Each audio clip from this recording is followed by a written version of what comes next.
My name is Shreya Singh और मैं हूँ आपकी इंग्लिश टीचर। आज मैं लेके आई हूँ क्लास 10th के लिए एक वीडियो उनके फुटप्रिंट्स बुक में चैप्टर नंबर 7 जिसका नाम है द नेकलेस। हमें पढ़ना है नेकलेस के बारे में और नेकलेस के बारे में हमें क्या पढ़ना है वो हम देखते हैं। इस स्टोरी में 3 लोग इन्वॉल्व हैं। एक का नाम है Matilda, second लोजेल and third Forestier. Matilda जो होती है और लॉयजल होता है मटिल्डा का हस्बैंड। ओके, ये होता है क्लर्क। मटिल्डा एक ब्यूटीफुल लेडी होती है और एम्बिशियस भी होती है, पर उसका जो बैकग्राउंड होता है वो भी क्लर्क फैमिली से ही होता है। और फॉरेस्टियर जो होती है वो होती है मटिल्डा's फ्रेंड। मटिल्डा की फ्रेंड होती है फॉरेस्टियर। लॉयजल जो होते हैं वो मटिल्डा के हस्बैंड होते हैं और एक क्लर्क होते हैं। और मटिल्डा जो होती है वो एक एम्बिशियस ब्यूटीफुल लेडी होती है। सो हम स्टोरी स्टार्ट करते हैं।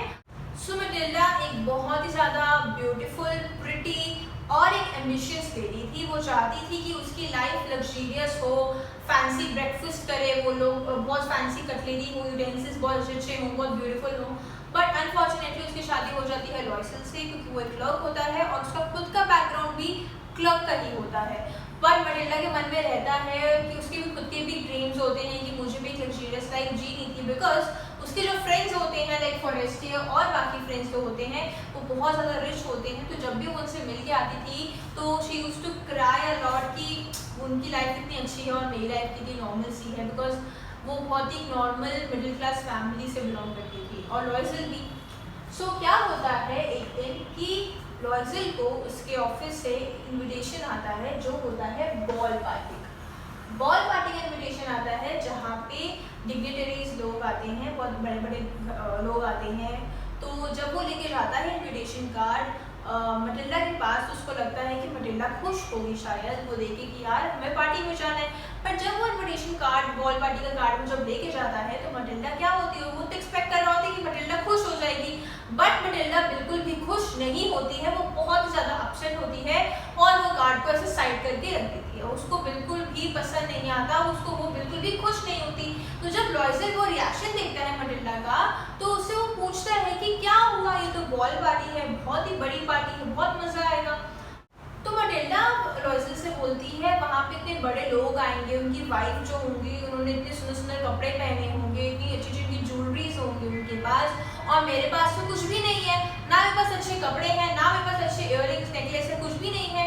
और जो नेकलेस होता है, जो नेक पीस होता है, वो क्या होता है कि जो भी लड़की ने कपड़े पहने हैं वो उसको और ज्यादा एनहांस कर देता है उसकी ब्यूटी को। तो मटिल्डा ये सारी चीजें बोलती है तो लॉयजल को लगता है कि अच्छा, तो मटिल्डा इस रीजन से नाराज है और इस रीजन से वो बॉल पार्टी में नहीं जाना चाहती। तो क्या होता है कि लॉयजल ने 400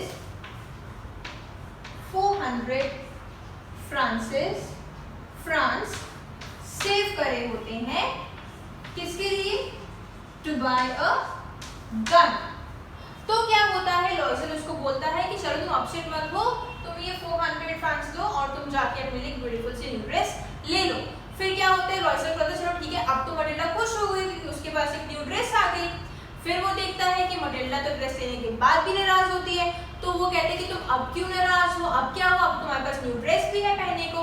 तो वही बात बोलती है कि जो ज्वेलरी बहुत ज़्यादा इंपॉर्टेंट होती है। एक गर्ल जब भी कुछ भी वेयर करती है ड्रेस, तो अगर उसने ज्वेलरी पहना होता है, अगर she is wearing a necklace, तो वो एनहांस कर देती है, वो और ज़्यादा ब्यूटीफुल उस गर्ल को और उसके ड्रेस को भी बना देती है। तो मेरे पास तो कोई ज्वेलरी ही नहीं है पहनने के लिए, और वहाँ पे जो भी सारे लोग आएंगे, जो उनकी वाइफ आएंगी, वो सब उन्होंने तो उसमें ज्वेलरी पहनी होगी और मेरे पास तो कोई ज्वेलरी होगी ही नहीं। बिकॉज मटिल्डा के माइंड में था, मटिल्डा चाहती थी कि वो पार्टी में जाए और वो सबसे ज़्यादा सुंदर लगे। और सब लोग चाहते हैं कि जब भी वो किसी मैरिज में जा रहे हैं, किसी वेडिंग में जा रहे हैं, किसी पार्टी में जा रहे हैं, तो वो चाहते हैं कि वो भी सबसे ज़्यादा सुंदर लगे, है ना, सबका टेंशन सब उनको ही नोटिस करे। तो वो भी same way Matilda also wanted that. फिर क्या होता है कि लॉयजल सोचते हैं कि अरे हाँ, तो अब तो मटिल्डा को क्या, अब तो मटिल्डा को ज्वेलरी भी चाहिए, शी वांटेड अ नेकलेस।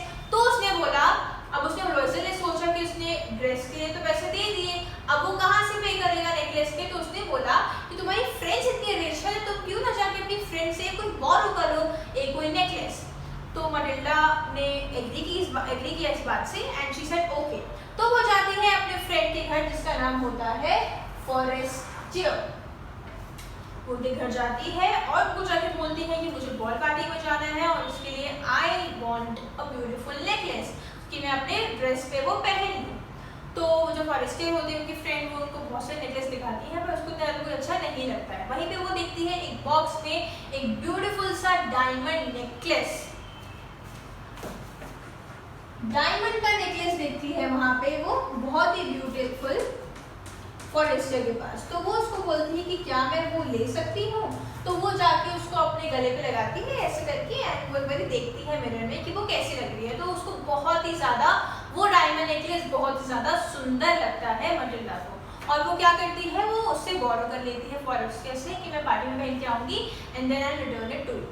फिर वो लेके जाती है। अब मटिल्डा बहुत ही ज्यादा खुश होती है कि मेरे पास ब्यूटीफुल सा ड्रेस भी है, मेरे पास डायमंड ज्वेलरी भी है, अब तो मैं पार्टी में सबसे ज्यादा सुंदर लगूंगी, सब मेरे को देखेंगे और ऐसा ही होता है। अब बॉल पार्टी का दिन आ जाता है और मटिल्डा और उसका हस्बैंड लॉयसल जाते हैं पार्टी में। तो जब मटिल्डा पार्टी में जाती है तो वो सबसे ज्यादा सुंदर लग रही होती है, सब लोग उसको नोटिस कर रहे होते हैं, सब लोग उसको अटेंशन दे रहे होते हैं। सो उसका जो मेन मोटिव था वो यही था कि इस तरह मैं सुंदर लगूं और क्या वो अटेंशन गेन करना चाहती थी वो सबका।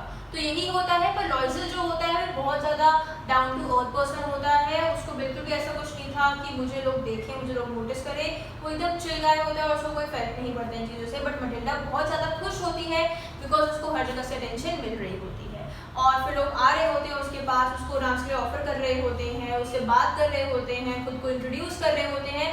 तो मटिल्डा तो बहुत ही ज़्यादा इंजॉय कर रही थी, she was filled with Joy. तो बट उसका जो हस्बैंड होता है वहाँ से वो चले जाता है और वो सो जाता है, ठीक है। तो मटिल्डा पर पूरी रात डांस करती है, वो बहुत ज़्यादा खुश थी देखते हुए कि सब लोग उसको टेंशन दे रहे हैं और ज़्यादा सुंदर लग रही है और वो हर एक चीज़ भूल के उसने अपने पार्टी को, बॉल पार्टी को बहुत ही ज़्यादा इंजॉय किया। बजते हैं सुबह के 4 और सुबह के 4 बजने के बाद हो जाती है अब कि चलो पार्टी ओवर हो जाती है, अब हम चलते हैं घर। तो वो जाती है अपने हस्बैंड के पास उसको उठाने के लिए कि चलो अब घर चलते हैं। तो जब वहाँ से वो निकलती है तो वो देखती है कि कुछ लेडीज होती हैं जो पार्टी से निकल रही होती हैं और उन्होंने एक स्टॉल जैसा वेयर किया होता है कवर करने के लिए, उन्होंने स्टॉल वेयर किया होता है। तो मटिल्डा उसको नोटिस करती है कि यार उनके पास तो बहुत ब्यूटीफुल अच्छा सा स्टॉल है बट मेरे पास तो नहीं है। पर ठीक है, नहीं वो इग्नोर करते हुए आगे चलती है, अपने हस्बैंड को उठाती है और फिर वो चले जाते हैं घर पे, वो पहुंच जाते हैं, ठीक है। जब वो घर पे पहुंचते हैं तो सबका एक होता रहा कि बड़ी मिरर में जाके देखूं कि मैं कैसी लग रही थी, है ना। तो वैसे ही मटिल्डा का भी होता है कि चलो यार एक बार मिरर में देख के आऊं कि मैं पार्टी में लग कैसी रही थी। तो जब मटिल्डा जाती है और मिरर के सामने खड़ी होती है तो एकदम से वो रोने लग जाती है। क्यों रोती है मटिल्डा? वो तो भाई सुंदर लग रही होती है, तो अब क्यों रो रही है? अब तो हर एक चीज हो गई, उसको अटेंशन मिल गई, सबने उसको नोटिस किया, सबने डांस किया, उसने खुद इतना एंजॉय किया, तो अब क्या हुआ? अब क्यों रो रही है वो? तो उसने नोटिस किया कि उसका जो डायमंड नेकलेस था वो घूम चुका था, वो उसके गले पे नहीं था। तो मटिल्डा बहुत ज्यादा अपसेट हो जाती है कि अब मैं क्या करूं, अब वो कहाँ गया। बिकॉज वो ज्यादा वर्ried इसलिए होती है कि उसका डायमंड नेकलेस नहीं होता, वो किसका होता है? फॉरेस्टियर का। तो बहुत ज्यादा डर जाती है कि अब मैं क्या करूं। वो जल्दी से जाती है अपने हस्बैंड के पास, लॉयसल के पास, और उसको जाके बोलती है सारी चीजें कि मेरा जो डायमंड नेकलेस है वो घूम चुका है, वो कहीं गिर गया है, वो मेरे पास नहीं है, वो कहाँ गया। उसका हस्बैंड बहुत ज्यादा डर जाता है और जल्दी से जाता है वही बॉल पार्टी में देखने के लिए कि कहीं वहां उसको वो डायमंड ज्वेलरी, जो डायमंड नेकलेस है उसको मिल जाए। बट अनफॉर्चुनेटली नहीं मिलता और लॉयसल वापस आता है 7 बजे और बोलता है कि उसको तो नहीं मिला वो डायमंड नेकलेस। अब बहुत ही ज्यादा दोनों वर्ried हो जाते हैं कि अब क्या करेंगे हम, अब हम फॉरेस्टियर को क्या बोलेंगे कि उसका कहाँ गया डायमंड नेकलेस, बिकॉज वो तो बोरो किया हुआ था और वो डायमंड का था।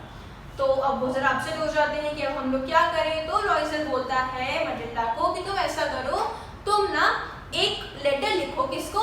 फॉरेस्टियर को। और वो लेटर में क्या लिखो कि तुम्हारा जो नेकलेस है ना वो हमने रिपेयरिंग के लिए दिया हुआ है, जैसे ही रिपेयरिंग से आएगा हम तुम्हें आके वापस कर देंगे, तुम्हें रिटर्न कर देंगे। तो क्या करती है मटिल्डा भी सेम करती है, लेटर लिखती है फॉरेस्टियर को और वो जाके दे देती है किसको? फॉरेस्टियर को लेटर लिख देती है और उसमें ये लिखा होता है कि तुम्हारा जो डायमंड नेकलेस है वो रिपेयरिंग के लिए गया हुआ है, जैसे ही वो आएगा मैं तुम्हें आके रिटर्न मार्केट में जाते हैं कि उनको कोई सिमिलर डायमंड नेकलेस मिल जाए और वो फॉरेस्टियर को रिटर्न कर दे। बट क्या होता है, अब क्या होता है, लॉयजल तो मैंने बताया कि वो एक क्लर्क होता है, उसकी अच्छी कैपेसिटी नहीं होती और उसकी इतनी हैंडसम सैलरी नहीं होती, बट स्टिल वो लोग ट्राई करते हैं कि चलो डायमंड नेकलेस मिल जाए, कैसे ना कैसे हम फॉरेस्टियर को दे देंगे। वो मार्केट में जाते हैं, उनको एक सिमिलर डायमंड नेकलेस मिलता है, बट वो होता है कितने का, 40,000 फ्रांस का। और जैसे कि हमें पता है कि इतना तो वो अफोर्ड ही नहीं कर सकते, बट कैसे ना कैसे करके लॉयजल ने उनको बोला, थोड़ा बार्गेन वगैरह करवाया और बार्गेन करने के बाद वो मान जाते हैं 36,000 फ्रांस में। अब क्या होता है कि लॉयजल के पास होते हैं 18,000 फ्रांस, ठीक है। और वो क्या करता है, बहुत ही ज्यादा इंटरेस्ट पे वो पैसे लेता है, कितना, 18,000 फ्रांस। वाई? बिकॉज 36 का टोटल था, 18,000 फ्रांस उसने दे दिया, ठीक है, और 18,000 रह गया, तो उसने हाई इंटरेस्ट पे क्या किया, उसने वो पैसे लिए इंटरेस्ट पे, और वो डायमंड जो ज्वेलरी थी, डायमंड जो नेकलेस था 36 फ्रांसिस का, वो लेकर और फॉरेस्टियर को दे दिया। अब क्या होता है, अब जब उसने वो इंटरेस्ट पे पैसे लिए, और हमें पता है कि लॉयजल एक क्लर्क है, मटिल्डा भी, दोनों की जो फैमिली बैकग्राउंड है वो ज़रा स्ट्रॉन्ग नहीं है, तो वो कैसे ना कैसे करके उस फॉरेस्टियर को रिटर्न तो कर दिया नेकलेस, बट अब क्या करें। अब लॉयजल और मटिल्डा की जो लाइफ थी वो मिडिल क्लास से बहुत ही ज़्यादा नीचे आ चुकी थी, ठीक है। क्यों? क्योंकि जो उनके पास जो भी सेविंग्स थी वो उन्होंने 18,000 फ्रांस देके और उन्होंने प्लस इंटरेस्ट पे पैसे लेके उन्होंने डायमंड ज्वेलरी दे तो दिया, बट उसके बाद अब वो कैसे सर्वाइव करते। तो लॉयजल बहुत ही ज़्यादा वरिड, बहुत ज़्यादा अपसेट रहता है, मटिल्डा भी बहुत ही ज़्यादा परेशान हो जाती है कि अब तो सारे पैसे उन्होंने दे दिए, पर यहाँ पे गलती क्या दिखती है हमें मटिल्डा की। अगर उसके ज़्यादा डिज़ायर्स नहीं रहते कि मुझे ये भी चाहिए, मुझे वो भी चाहिए, तो वो अभी इस सिचुएशन में नहीं होती। और जहाँ पे हम देखें लॉयजल को, कि जब लॉयजल को पता चला था कि मटिल्डा ने नेकलेस खो दिया, तो तब भी लॉयजल ने एक बारी भी मटिल्डा को नहीं डांटा, और जाके कैसे न कैसे अरेंजमेंट्स करके उसने फॉरेस्टियर को उनका डायमंड नेकलेस वापस करवा दिया। अब उनको करना था, उनको इंटरेस्ट भी पे करना था हर महीने, और उनको 18,000 पेमेंट भी देनी थी उनको टोटल। तो लॉयजल और मटिल्डा बहुत ही ज़्यादा कर्जों में आ चुके थे, बहुत ही ज़्यादा मिडिल क्लास से नीचे आ चुके थे। उन्होंने अपना एक रूम चेंज कर लिया था, उन्होंने अपना घर चेंज कर लिया था, जो भी नौकर लगे हुए थे, बर्तन लाइक जो भी घर का काम होता है वो सब करने के लिए उन्होंने नौकर मेड सब हटा दिया था। अब मटिल्डा ही पूरे घर का काम करती थी, वहीं जाती थी, सब्जी लेके आना, वेजिटेबल्स लेके आना, घर का पूरा साफ सफाई करना, हर एक बर्डन मटिल्डा पे आ चुका था।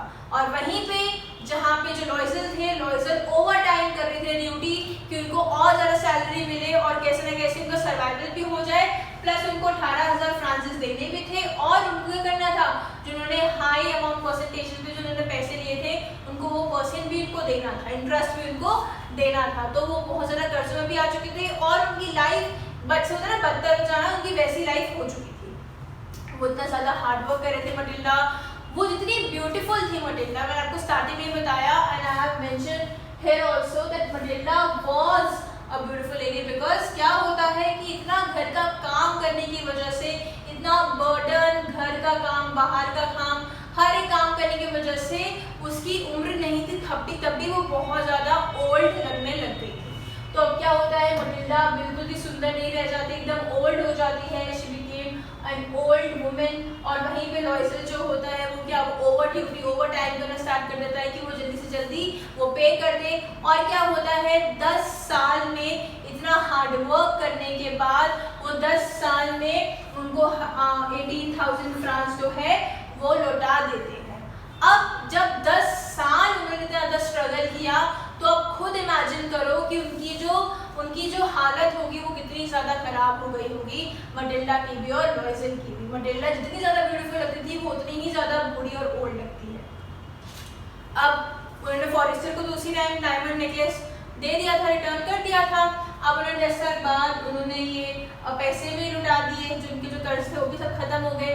एक दिन क्या होता है, मटिल्डा मार्केट जा रही होती है, वहां पे उसको सामने से फॉरेस्टियर दिखती है। फॉरेस्टियर कौन? वही फॉरेस्टियर जिससे उन्होंने क्या लिया था, डायमंड नेकलेस उन्होंने बोरो किया था, उनको फॉरेस्टियर दिखती है। बट फॉरेस्टियर उनको इतनी अच्छी तरीके से रिकॉग्नाइज नहीं कर पाती, किसको? मटिल्डा को, बिकॉज मटिल्डा तो एक टाइप की तरह सुंदर थी।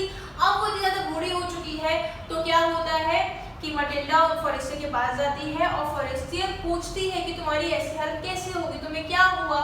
तो क्या होता है, मटिल्डा उसको अपनी पूरी स्टोरी बताती है कि क्या हुआ था, मैं बॉल पार्टी में गई थी, तुम्हें याद है मैंने तुमसे क्या लिया था, डायमंड नेकलेस लिया था, पर उससे क्या होता है, गलती से मेरे से वो डायमंड नेकलेस घूम गया था, खो गया था, और हमारा इतना बैकग्राउंड इतना स्ट्रॉन्ग नहीं था, तो हम पे कर्जे आ गए, हमने वो कर्जे उतारे, हमने ज़्यादा स्ट्रगल किया 10 साल बाद, और आज जाके हमारा वो कर्जा उतरा है, पर हमने तुम्हें डायमंड नेकलेस उसी टाइम दे दिया था। जब ये बात उसकी फ्रेंड फॉरेस्टियर ने सुनी, वो बहुत ज़्यादा इमोशनल हो गई, उसको बहुत ज़्यादा बुरा लगा। बट उसने बोला मटिल्डा को कि मटिल्डा, तुमने इतना ज़्यादा स्ट्रगल किया, जब तुमने मुझे वो डायमंड ज्वेलरी दी तो मैंने उसको ऐसे कुछ नोटिस नहीं किया कि वो ठीक है कि नहीं है, रिपेयर हुआ है कि नहीं हुआ, मैंने तो इसको रख दिया। बट वो जो डायमंड ज्वेलरी थी, वो डायमंड ज्वेलरी आर्टिफिशियल थी, जो डायमंड था वो आर्टिफिशियल था, और उन्होंने बोला वो आर्टिफिशियल ज्वेलरी थी, वो सिर्फ 500 रुपए की थी, 40,000 फ्रांस की नहीं थी। वो जो डायमंड्स लगे हुए थे वो आर्टिफिशियल थे। और इस तरीके से क्या होता है, यहीं पे स्टोरी खत्म हो जाती है। स्टोरी के एंडिंग में ये होता है कि पूरा इतना सारा 10 साल स्ट्रगल करने के बाद जिसके लिए उन्होंने कर्जे उतारे, वो तो डायमंड आर्टिफिशियल निकला और उसकी कॉस्ट सिर्फ 500 रुपए। अब इससे हमें सबक क्या मिलता है, इससे हमें सीख क्या मिलती है? पहला तो ये कि अगर आपको पता है कि अगर आप एक मिडिल क्लास फैमिली है तो आप इतनी ज़्यादा अगर आप उम्मीदें कर रहे हैं तो उसके लिए you need to do hard work. अगर आप हार्ड वर्क भी नहीं कर रहे हैं, बट आप चाहते हैं कि हर एक चीज़ मुझे मिल जाए, और मिलने के बाद हम उसकी कदर नहीं करते हैं। जैसे मटिल्डा ने जब बोरो किया तो उसने उसकी वैल्यू नहीं करी, वो एकदम डांस करने में, एंजॉय करने में इतनी ज़्यादा बिजी हो गई कि वो भूल ही गई थी कि उसने डायमंड जो ज्वेलरी थी वो बोरो की हुई थी। और हम वहीं पर लॉइजल की कैरेक्टरिस्टिक्स पे देखें तो वो तो आराम से अपना सो गया था, ठीक है, उसको ज़्यादा कोई फर्क नहीं पड़ा पार्टी वगैरह से। बट मटिल्डा को स्टार्टिंग से ही लग्जरियस लाइफ चाहिए थी, और इस वजह से उसके इतना ज़्यादा सपने देखने से और इतना ज़्यादा ग्रीडी कह सकते हैं होने से क्या हुआ, उनको 10 साल स्ट्रगल करना पड़ा और उस डायमंड नेकलेस के लिए जो आर्टिफिशियल था। सो यहीं पे होती है हमारा जो चैप्टर है वो यहीं पे ख़त्म होता है, जिसका नाम था द नेकलेस। अगर आपको कोई डाउट है तो आप मुझे कमेंट कर सकते हैं, आप मुझे व्हाट्सएप कर सकते हैं। मेरा व्हाट्सएप नंबर है 8506803202। मैं अपना नंबर डिस्क्रिप्शन बॉक्स पे भी मेंशन कर दूंगी। अगर आपको कोई डाउट है तो आप मुझे प्लीज़ व्हाट्सएप कर दें। और हाँ, सारे